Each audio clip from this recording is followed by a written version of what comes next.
असदुद्दीन ओवैसी यांनी खासदारकीची शपथ घेतली, मात्र ही शपथ वादात सापडली आहे। शपथ घेताना जय पॅलेस्टाईन अशी घोषणा त्यांनी दिली आणि त्यानंतर वाद निर्माण झाला।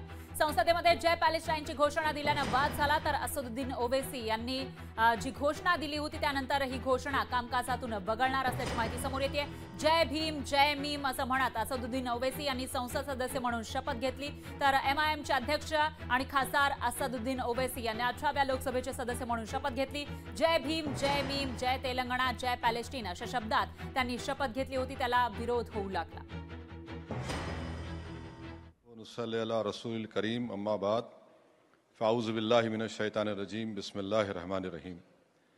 मैं असदुद्दीन ओवैसी, जिसे लोकसभा का रुकन मुंतखब किया गया है, अल्लाह के नाम से हल्फ उठाता हूँ कि मैं भारत की आइन पर जो क़ानून के मुजब तय पाया है एतक़ाद रखूँगा, उसका वफ़ादार रहूँगा।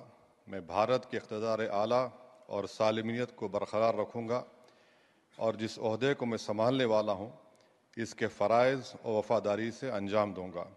जय भीम जय मीम जय तेलंगाना जय फ़लस्तीन, तकबीर, अल्लाहु अकबर।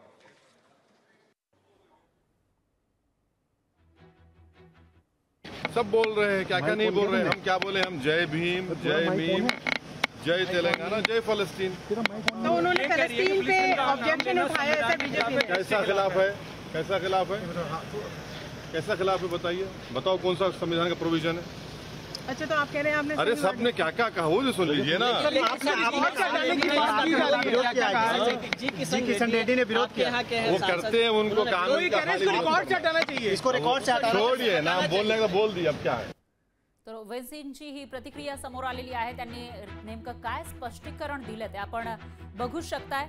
ओवैसी जे हैदराबादमधून खासदार आहेत, एमआयएमचे अध्यक्ष आहेत, त्यांनी या ठिकाणी शपथ घेताना जय भीम जय मीम जय तेलंगणा म्हणताना जय पॅलेस्टाईन असं सुद्धा म्हटलेलं आहे। त्यामुळे वाद निर्माण झालाय, पण तो गुन्हा नाही आणि ते देशविरोधी नाही अशी प्रतिक्रिया ओवैसींनी त्यानंतर दिली आहे। त्यामुळे ते आपल्या या घोषणेवर ठाम असल्याचं दिसतं।